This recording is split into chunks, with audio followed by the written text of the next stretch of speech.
اقرا سے دوری، امت کا اصل زوال۔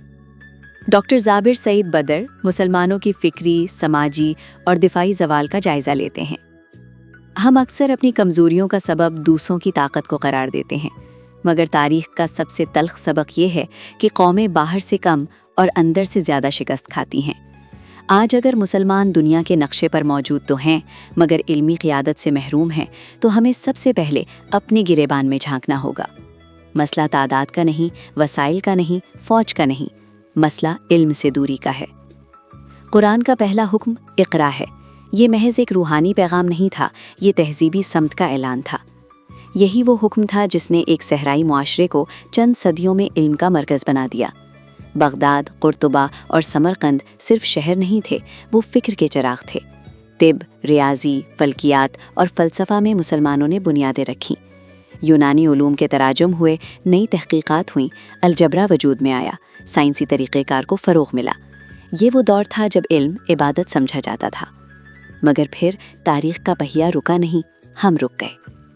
1258 میں بغداد کی تباہی ایک سانحہ تھا، لیکن سوال یہ ہے کہ اس کے بعد ہم نے کیا کیا؟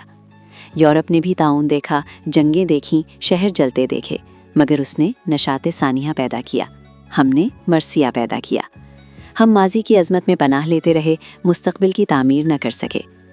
ہمارے پاس سلطنتیں تھیں، عثمانیہ تھی، مغل تھے، صفوی تھے، طاقت تھی، خزانے تھے، فوجیں تھیں، مگر کیا ہم نے سائنسی انقلاب پیدا کیا؟ کیا صنعتی بنیاد رکھی؟ کیا کوئی ایسا تحقیقی نظام قائم کیا جو صدیوں تک علم کی پیداوار جاری رکھتا؟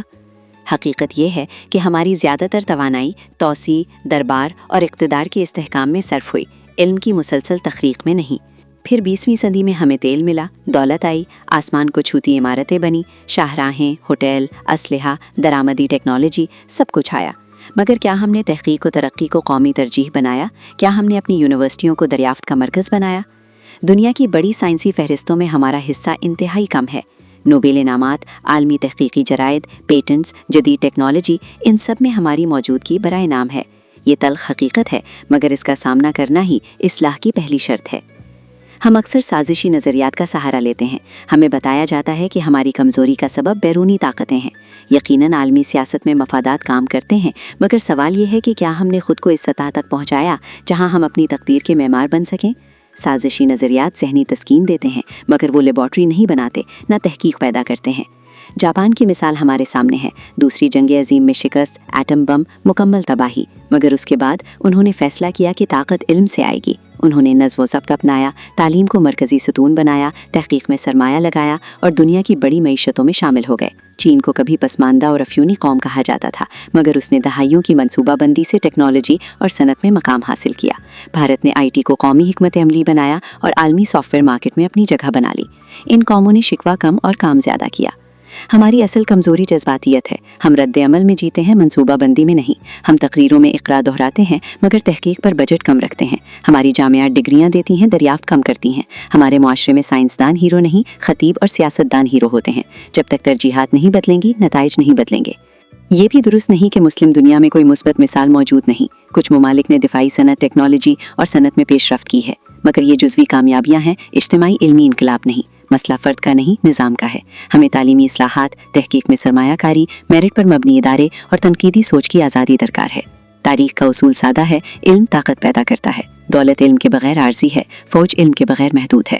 جو قوم تحقیق چھوڑ دیتی ہے وہ دوسروں کی ایجادات کی خریدار بن جاتی ہے۔ جو قوم سوال کرنا چھوڑ دیتی ہے وہ جواب دینے کی صلاحیت کھو دیتی ہے۔ لہٰذا ہمیں خود سے یہ سوال پوچھنا ہوگا، کیا ہم واقعی علم کو اپنی اجتماعی ترجیح بنانے کے لیے تیار ہیں؟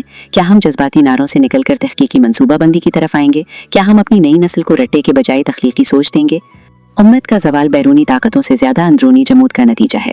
اقرا کو اگر ہم نے دوبارہ زندہ نہ کیا تو تاریخ ہمیں مزید پیچھے چھوڑ دے گی، مگر اگر ہم نے علم کو اپنا مرکزی ہتھیار بنا لیا تو وسائل بھی ہمارے کام آئیں گے، تعداد بھی اور طاقت بھی۔ دنیا پر ہمیشہ علم نے حکومت کی ہے۔ جو قوم علم سے دور ہوتی ہے وہ وقت کے ساتھ خود تاریخ کا حاشیہ بن جاتی ہے۔ سوال یہ نہیں کہ ہمارے پاس کیا تھا، سوال یہ ہے کہ ہم اب کیا کرنے کو تیار ہیں۔ جناب زابر سعید بدر ایک ممتاز استاد، محقق، صحافی اور سماجی مفکر ہیں، جو علمی اور فکری مباحث میں اپنی سنجیدہ اور مدلل تحریروں کے لیے جانے جاتے ہیں۔ وہ بطور پروفیسر تدریس کے شعبے سے وابستہ رہتے ہوئے نئی نسل میں تنقیدی شعور، تحقیق کی اہمیت اور فکری خود اعتمادی کو فروغ دینے پر زور دیتے ہیں۔ ان کی تحریروں کا مرکزی موضوع مسلم دنیا کا فکری زوال، تعلیمی اصلاحات، سماجی رویے اور تہذیبی خود احتسابی ہے۔ وہ جذباتیت کے بجائے دلیل، تحقیق اور معروضی تجزیے کو اہمیت دیتے ہیں اور علم کو قومی ترقی اور اجتماعی بقا کی بنیاد سمجھتے ہیں۔ صحافت اور تحقیق کے امتزاج سے وہ علمی مباحث کو عوامی سطح تک لانے کی کوشش کرتے ہیں۔ ان کا ماننا ہے کہ معاشروں کی حقیقی ترقی تعلیم، سائنسی سوچ اور ادارہ جاتی اصلاح کے بغیر ممکن نہیں۔ The Zabir Said Institute of Media Studies. Wisdom, education and intellect for your future.